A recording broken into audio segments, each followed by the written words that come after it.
Capítulo 6. El verbo. Clasificación. De Alex Grigermo. Los verbos son palabras, son los pilares del idioma, en ellos se sujeta todo.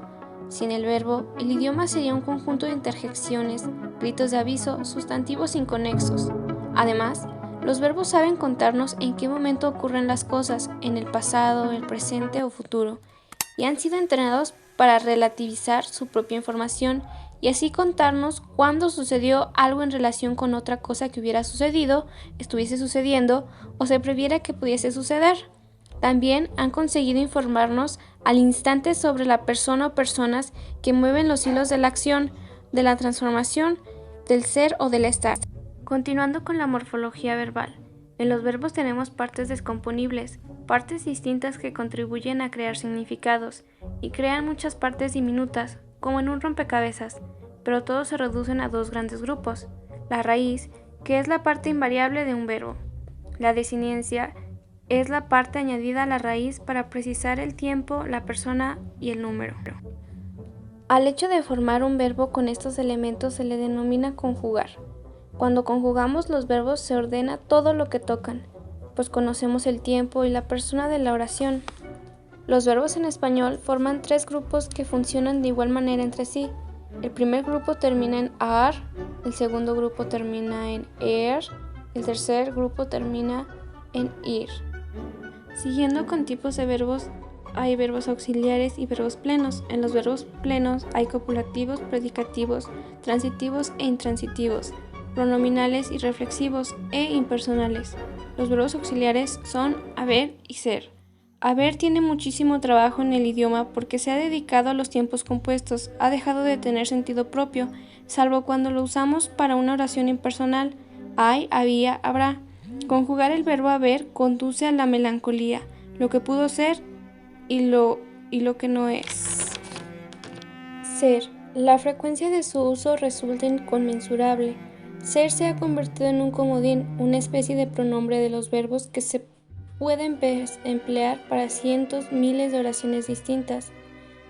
Verbos plenos. Los verbos plenos poseen un significado completo y se valen por sí mismos, solo en los tiempos simples. Los verbos copulativos se dedican a unir el sujeto que los gobierna y el adjetivo o atributo que predica a ese sujeto. Los verbos predicativos nos predican algo del sujeto. Transitivos e intransitivos. Los verbos transitivos necesitan un complemento directo. Los verbos intransitivos son los que no envían la acción a ningún sitio, de modo que el sujeto se queda con ella. Pronominales y reflexivos. Los verbos pronominales se llaman así porque necesitan un pronombre: me, te, se y os. También son denominados reflexivos y estos verbos envían la acción como un espejo hacia el sujeto que la desencadena. Por lo que los impersonales, desde el punto de vista gramatical, solo se pueden emplear en la tercera persona del singular y se agrupan en tres formaciones: los verbos haber, ser, sobrar, faltar o tratarse en determinados usos, y los que teniendo sujeto solo se pueden entender metafóricamente como personales. El régimen de los verbos. Algunos verbos mandan mucho, hasta el punto de que imponen la preposición que le sigue. El régimen tiene que ver en unas ocasiones con el significado del verbo, al que corresponde su lógica preposición, y en otras con su naturaleza gramatical. Capítulo 7. La conjugación. Nos pasamos la vida conjugando nuestros ingresos con nuestros gastos, nuestros gustos con los ajenos.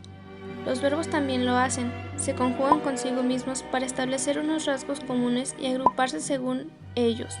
Los verbos de la primera conjugación, los de la segunda y los de la tercera. Después se conjugan con la persona, con el número, con el tiempo, con el modo. Esa conjugación consiste en combinar la raíz de un verbo con todas sus desinencias posibles. Los verbos defectivos. Se llama defectivos a los verbos de conjugación incompleta. Verbos regulares son los que se conjugan con la misma raíz en todas sus formas y cuyas desinencias siguen el modelo de su grupo. Verbos irregulares son los que varían en su raíz o en su desinencia respecto a la norma de su grupo. Reglas dentro de la irregularidad. Los verbos de conjugación irregular se apartan de sus hermanos de grupo, de modo que se suceden en ellos distintas formas particulares. Los verbos irregulares cuentan con sus leyes. Irregulares de presente.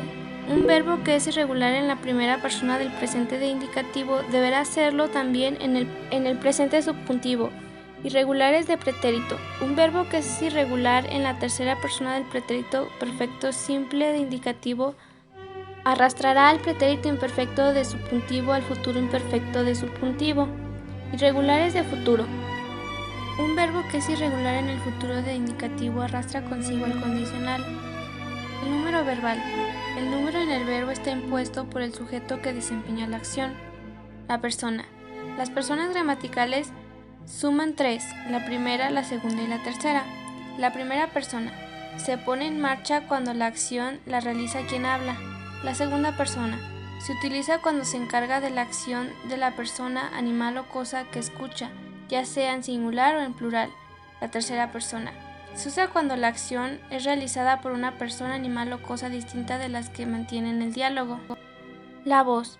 La voz es el accidente gramatical que expresa si el sujeto del verbo es agente o paciente, es decir, si ejerce la acción o la recibe. Voz. La voz pasiva se construye con el verbo ser en funciones de auxiliar y con el participio del verbo correspondiente. Las palabras que reciben la acción en la voz activa se convierten en el sujeto de la voz pasiva.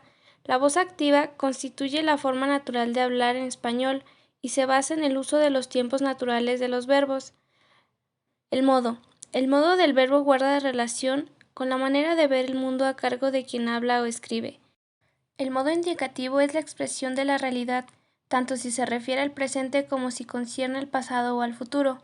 El subjuntivo entra en los terrenos de lo irreal, de la conjetura, de lo hipotético, refiérase al tiempo que sea. El imperativo. El imperativo es el tiempo verbal que usamos para rogar o para dar órdenes, para advertir y amenazar. Las formas no personales del verbo. Los verbos cuentan con 4 formas no personales, es decir, que no se conjugan con las distintas personas de la gramática verbal. Infinitivo simple. El infinitivo simple sirve para mencionar a los verbos. Infinitivo compuesto. El infinitivo compuesto se emplea siempre con idea de anterioridad a otra ocasión. Participio pasado. El participio pasado sirve para formar los tiempos compuestos, todos ellos en pasado. El participio absoluto consiste en usar el participio como representante del gerundio compuesto de la voz pasiva, pero con la elección de los verbos auxiliares haber y ser.